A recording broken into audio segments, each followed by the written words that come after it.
हमारी हीरोइन जाते वक्त यही सोच रही होती है कि इस बार उसकी मदद करने वाला श्याओमू ही है। और तभी वो क्या देखती है कि आसपास के लोग उससे डरना शुरू हो गए हैं और एक मॉनिटर आकर कहती है कि हे, तुम अपने आप को क्या समझती हो? ठीक है, तुम्हें कोई प्रॉब्लम है तो अपने पास रखो ना, इन बच्चों को क्यों डरा रही हो यहाँ पर? और हमारी हीरोइन को ये बिल्कुल अच्छा नहीं लगता, क्योंकि बिना वजह वो तो सिर्फ चल रही है। अब क्या वो सीधा चल भी नहीं सकती? और लोग इस तरह से क्यों डर रहे हैं, ये उनकी गलती है। उसे सच में बहुत ज्यादा चिढ़ा रही होती है। और इधर मॉनिटर तो अपनी हद पार कर देती है और कहती है कि तुम्हें इस तरीके से नहीं घूमना चाहिए, तुम्हें अपना अच्छे से इलाज करवा लेना चाहिए, तुम यहाँ पे क्या कर रही हो? तुम्हें सुनाई दे रहा है क्या मैं तुम्हें क्या बोल रही हूँ? तभी हमारी हीरोइन गुस्से से आगे बढ़ती है और उसके नाम के लगे हुए उस बैच को उखाड़ लेती है। और उसे इस वक्त बहुत ज़्यादा गुस्सा आ रहा होता है। वो अपने मन में सोचती है कि भले ही मुझे रूमर से कोई फ़र्क नहीं पड़ता, मगर मैं इस सब लोगों को बर्दाश्त नहीं कर सकती। इस तरह से मुझे क्यों टॉर्चर कर रहे हैं ये लोग? अपने तक रखे ना ये सारी चीज़ें। और ये देखकर तो सारी की सारी लड़की सहम सी जाती है। उन्हें लगता है कि न जाने लुमियान उनके साथ क्या करने वाली है। और फिर वो कहती है, प्लीज़ हमें मत, कुछ मत करना, कुछ मत कहना हमें, प्लीज़ हेल्प मी। और फिर हमारी हीरोइन सोचती है कि सच में हाँ, इनका क्या करूं मैं?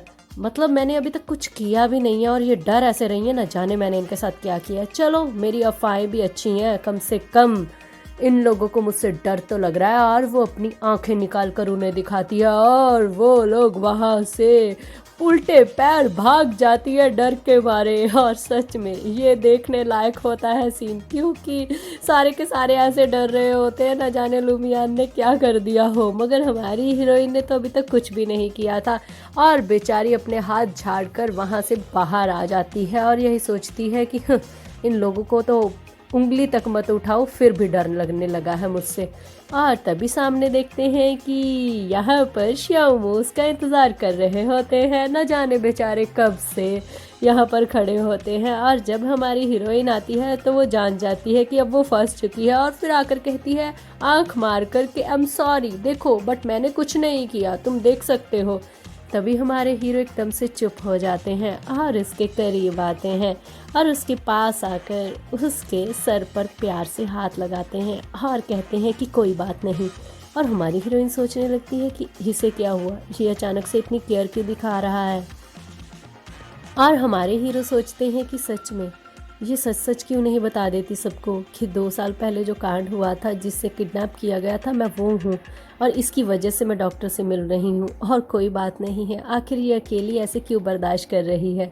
तभी बेल बजती है और हमारी हीरोइन हमारे हीरो को सपने से जगा कर कहती है कि अब मैं जा रही हूँ, तुम किसी स्टूडेंट को क्लास अटेंड करने से नहीं रोक सकते। और जब वो जाने लगती है तभी हमारे हीरो कहते हैं कि डैश डैश नेम और डैश डैश नंबर है और ये नंबर है शिनान का, यहाँ से तुम्हारी ये फुटेज लीक हुई है। तो हमारी हीरोइन ये जानकर एकदम से पहले हैरान हो जाती है, फिर हमारे श्याओमू को थैंक्स कहती है ये सारी इन्फॉर्मेशन बताने के लिए कि ये सारा कांड, ये जो पोस्ट डाली है उसकी बहन ने डाली है। और तभी फिर हम देखते हैं डॉक्टर ये हमारे श्याओमू का इंतज़ार करते हैं और उसे कहते हैं कि क्या बात है, तुम लुमियन से मिल के आए हो ना फिर? और हमारे हीरो कहते हैं हाँ। ये सुन के तो डॉक्टर ये खुश हो जाते हैं और कहते हैं कि हमारा श्याओमू बहुत बदल चुका है। मुझे ऐसा क्यों लग रहा है कि ये यहाँ पर ध्यान तो है मगर सिर्फ एक ही स्टूडेंट का, और वो है हमारी लुमियान। तभी उन्हें स्पीकर पर किसी की आवाज़ आती है। ये आवाज़ किसी और की नहीं, शिनान की होती है, जो कि कहती है कि हेलो एवरीवन, मैं आज के ब्रॉडकास्ट में आपका स्वागत करती हूँ। तभी हीरो कहते हैं कि तुम्हारा मौका है, जाइए डॉक्टर ये आपका टास्क करने का टाइम आ चुका है। और डॉक्टर ये पहुंच जाते हैं ब्रॉडकास्ट रूम में, जहां पर हमारी शिनान कुछ बोल रही होती है। तभी वो आकर शिनान से मिलते हैं और उस लड़की को पहले ही भेज देते हैं जो कमरे में थी। और हमारी शिनान देखकर डॉक्टर जी को कहती है कि हेलो डॉक्टर, ये आपका यहाँ पर कैसे आना हुआ? डॉक्टर ये कहते हैं कि मैंने सुना है तुमने डॉक्टर और पेशेंट के जो भी रिलेशनशिप है उसे ओपन कर दिया है, मतलब मेरे और लुमियान के रिलेशनशिप को। क्या तुम समझ रही हो ना यहाँ पर जो खबरें स्प्रेड हो रही हैं कि वो साइकोपैथ है और वो ट्रीटमेंट ले रही है। और तभी हमारी शिनान कहती है कि आप ये क्या कह रहे हैं? और हमारे डॉक्टर ये कहते हैं कि नादान बनने की ज़रूरत नहीं है, मैं इस सब चीज़ों को जानता हूँ।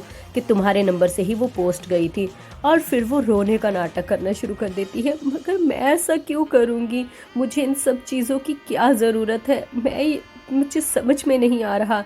और तभी डॉक्टर ये कहते हैं कि मुझे पता है कि तुम उसकी बहन हो और फिर भी इतना नाटक कर रही हो। अपने दिल में ये सोचकर वो कहते हैं कि सोच लो, क्या तुम सच कह रही हो? तो वो कहती है कि इसमें झूठ भी क्या है, आप जानते हैं वो साइकोपैथ है, आपसे इलाज करवा रही है। तो डॉक्टर ये कहते हैं कि मैं डॉक्टर हूँ, मैंने उसे अब तक साइकोपैथ नहीं कहा है, तो तुम ये डिसीजन पर कैसे पहुंच गई कि वो साइकोपैथ है? वो सिर्फ एक नॉर्मल लड़की है जिसका मैं इलाज कर रहा हूँ। तभी शिनान गुस्से से खड़ी होकर कहती है कि आपको वो नॉर्मल लगती है?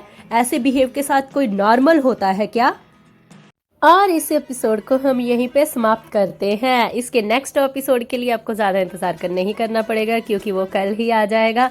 और साथ में ही आपका कोई ना कोई फेवरेट और वेबटून जहाँ मैनहुआ भी आ जाएगा, जो कि तकरीबन आधे और 1 घंटे का होगा। आई होप कि आप मुझे सपोर्ट करते रहेंगे। Thank you so much guys.